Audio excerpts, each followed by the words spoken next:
Okay, the second one, z1 over z2 is the continuation of the one that we start solving first. Okay, then our z1 we know is equal to r1 into cos theta 1 plus I sin theta 2 close the bracket all over our z2, which is r2 into cos theta 2 plus I sin theta 2. Okay, we can simplify this one first because we know that this one we can write it as r1 all over r2 into this, but let's simplify this before we attach this to it. Okay, you can see that this cos theta 1 plus I sin theta 1 divided by cos theta 2 plus I sin theta 2. This I is a root of minus 1. That's the root of a complex number. So, since like the denominator, it has a radical under it. So, we must change this imaginary to be all real for this one. By doing rationalization, that is to multiply each term of this by the conjugate of the denominator. And the conjugate of the denominator is nothing but multiplied by cos theta 2 minus, since we say that the conjugate of the denominator here, minus I sin theta 2 divided by cos theta 2 minus I sin theta 2. Even if you multiply this with this, we change nothing. Since we know that every number multiplied by 1 is the same thing as that number. And also, 1 we can write this one as 2 over 2 or 3 over 3 or 10 over 10. If you write it like this one is the same thing as 20 divided by 2, which is nothing but the 10. So this what we use here, but instead we use the conjugate of this in order to clear this I in the denominator. So we can write this one as cos theta 1 plus I sin theta 1 into cos theta 2 minus I sin theta 2 close bracket divided by cos theta 1 cos theta 2 plus I sin theta 2 into cos theta 2 minus I sin theta 2, and this one is the same thing as cos theta 1 times cos theta 2. It will give us cos theta 1 cos theta 2. Let's multiply the one that will give us real first. I multiplied by I, it will give us I squared. And we know that I square is the same thing as minus 1. And we have a negative here, which means we have minus I multiplied by I, which is equal to minus I square. And I square is the same thing as minus 1. Minus 1 times minus times minus 1, it will give us plus 1. Then, this one, it will give us plus sin theta 1,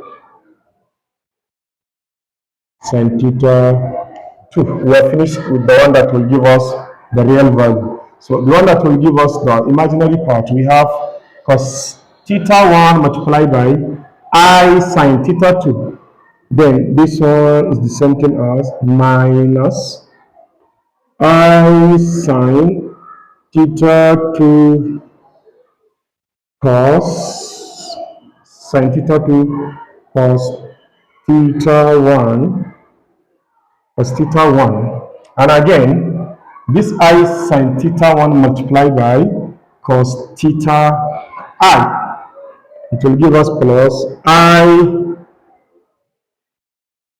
sine theta 1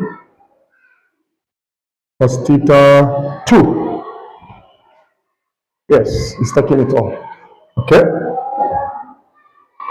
divide this by, this one is just a difference of 2 square. Cos theta 2 plus I sin theta 2, cos theta 2 minus I sin theta 2 is a difference of 2 square. And difference of 2 square, if you have A plus B into A minus B, is the same thing as A square minus B square. Because if you open this bracket, it will give us back this. As you can see here, A times A, it will give us A square. A times minus B, it will give us minus AB. B times A, it will give us plus AB. B times minus B, it will give us minus B square. Minus AB plus AB, they will go. It will only remain A square minus B square, as you can see it here. So we can just apply it directly and solve this one in order to save time. And this one is the same thing as cos squared theta 2 plus, if you square I, we have minus I square. Minus I square is the same thing as minus 1. Minus times minus is plus 1. Then it will give us positive. We change this negative to positive. Then sine square theta 2 from law of trigonometric identities. We know that sine square theta plus cos square theta, or cos square theta plus sin square theta, it will give us 1, which means this plus this, it will give us 1. So with this, we can say that we need not to open this. I can even clear this dividing line. Okay, here, this one, I can write it as cos theta 1 cos theta 2 plus sin theta 1 sin theta 2. We have I here, we have I here. I can factor it out. Going to have I minus sin theta 2 cos theta 1 plus, if I factor this out, then this times this, it will give me this. Then this times this. Then I will change this to be what? Negative. Since we factor out this minus times minus, it will give us this plus. So that this one we can write it as sin theta 1 cos theta 2 in bracket. I factor out this negative I. So from here we can see that this one cos theta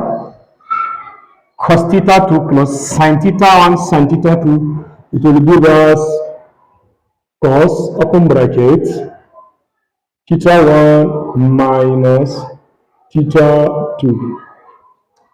And this one, if I change this one to positive, this one I can write it to be negative, so that this one it will be positive. It will give us the same problem here. Let me write it like this. Plus, instead of removing this negative here, I can write it as plus I into sine. Let me start writing the positive one. Sine theta 1 cos theta 2. This one minus this much. Sine theta 2 cos theta 1 plus bracket. You can see it according to the law of trigonometry. It stated that cos sin A plus B is the same thing as sin A cos B plus cos A sin B. But if it is with respect to negative, it will give us sin A cos B minus sin A Because you can see it here, sine theta 1 cos theta 2 minus sine theta 2 cos theta 2, it will give us something like this. Cos open bracket theta 1 minus theta 2 close bracket plus I sine theta 1 minus theta 2. Don't forget to discard our R1 and R2. Then therefore, we can write this one as Z1 over Z2 is the same thing as R1 over R2 into cos open bracket theta minus theta 2 plus I sine theta 1 minus theta 2 as required. That's all.